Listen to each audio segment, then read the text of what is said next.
Big boss Marathi season 6 आता अंतिम टप्प्यात आलाय आणि जसजसं फिनाले जवळ येतोय तसतसे घरातले गेम अजून गरम होत चालले। येत्या 19 एप्रिलला रितेश देशमुख यांच्या उपस्थितीत या सीझनचा ग्रँड फिनाले पार पडणार आहे। पण त्याआधीच घरात असा वाद पेटलाय ज्यामुळे सगळं चित्र बदलू शकतं।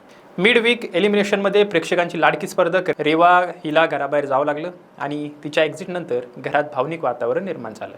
पण हाच क्षण एका मोठ्या वादाची सुरुवात ठरला। विजेतेपदाची प्रबळ दावेदार मानली जाणारी तन्वी कोलते हिने रेवाला निरोप देताना एक असं विधान केलं ज्यामुळे प्रेक्षक संतप्त झालेत।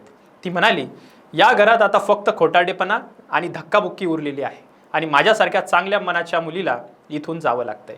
बस इथूनच वाद पेटला। हे ऐकताच अनुश्री माने हिने तन्वीला जोरदार प्रत्युत्तर दिले। आम्ही सगळे खूप गानरडे आहोत। घरात तणाव वाढला आणि बाहेर सोशल मीडियावरही संताप उसळलाय।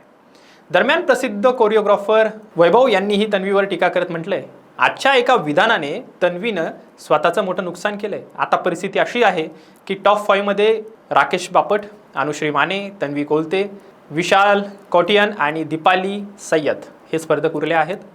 पण या वादानंतर समीकरणं पूर्णपणे बदलली आहेत। आता प्रेक्षकांचा कल स्पष्ट दिसतोय। अनुश्री आणि राकेश यांचं पारडं जड मानलं जातंय, कारण बिग बॉसच्या घरात फक्त टास्क नाही तर तुमचं वागणं, तुमचे शब्द आणि तुमचा स्वभाव शेवटी तुम्हाला जिंकवतो। आणि तन्वीने एन फिनालेच्या आधी केलेली ही चूक तिच्या ट्रॉफीच्या स्वप्नावर पाणी फिरवू शकते। तर तुमच्या मते या सीझनच्या खरा विजेता कोण ठरणार आहे? दीपाली सय्यद, राकेश बापट की अनुश्री माने? या दोघांमध्ये स्पर्धा आहे। या दोघांपैकी नेमकं कोण जिंकणार आहे? कमेंटमध्ये नक्की कळवा।